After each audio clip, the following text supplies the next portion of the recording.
Tesla misses delivery and production guidance, careful when moving your Model X, and Elon claims Autopilot would save 500,000 lives per year. Here are your Tesla tidbits for July 5th, 2016. First out of the gate, a bit under the weather, so my apologies if the audio is less than great today. Hopefully I can climb out from under this soon. Electrek has all of our stories today. Again, thanks for the great coverage, guys. Tesla released its production delivery numbers over the weekend. Tesla delivered 9,745 Model S and 4,625 Model X in the second quarter for a total of 14,370 vehicles delivered. This missed the target of 17,000 by more than 2,000 vehicles. Tesla attributes a steep production ramp to the miss, resulting in half the quarter's production occurring in the final 4 weeks.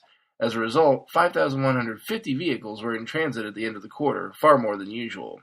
Had the usual transport numbers been the case, the company would easily have met and exceeded their target. Tesla also missed guidance on production of vehicles as well. The company projected 20,000 vehicles produced and only came through with 18,345.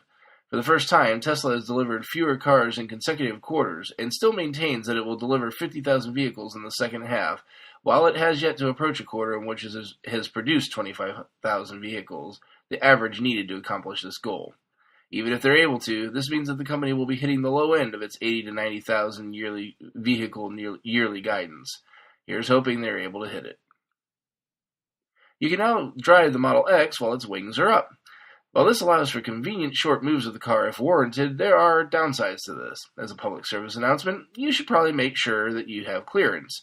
Check the link in the description and you'll see pictures of an unfortunate mishap. A poor Model X was backed out of its garage with its wings up. It didn't go well for the Model X. Lastly, and hopefully this will be the last time we'll be referring to the recent death while Autopilot was enabled, but we've got a rather weird one here. In an odd interview with Fortune, Elon had an interesting quote pull. Retired Fortune writer Carol Loomis recently tried to make the connection between the recent secondary stock offering and the death of Mr. Brown.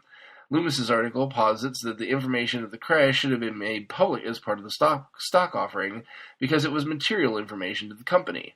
Fortune reached out to Tesla for comment via email, and Elon eventually responded, and his quote was released, though Loomis's side of the conversation never was. His quote, responding to who knows what, is the following.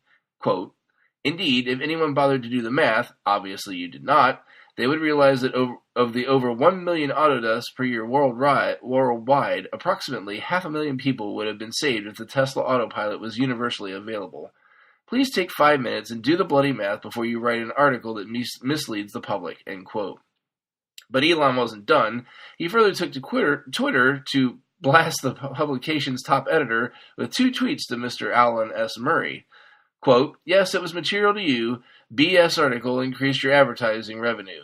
Just wasn't material to Tesla as shown by the market." End quote. And then he followed that up with, quote, "If you care about auto deaths as material to stock prices, why no articles about the million plus a year deaths from other auto companies?" End quote. You can find links to the full stories from this episode in the description of the show. If you get some value out of what you hear every day, please consider supporting the podcast at patreon.com/Tesla Tidbits. Every little bit helps and goes directly to my Model 3 fund. But if you don't have anything to throw my way, no worries. Please show your support with positive reviews, likes, and subscriptions on your favorite media services. If you have questions or feedback for me, you can hit me up via email by messaging podcast@teslatidbits.com or on Twitter @TeslaTidbits. That's it for today. Hope to see you back here tomorrow. Until then, keep it charged and hit the road.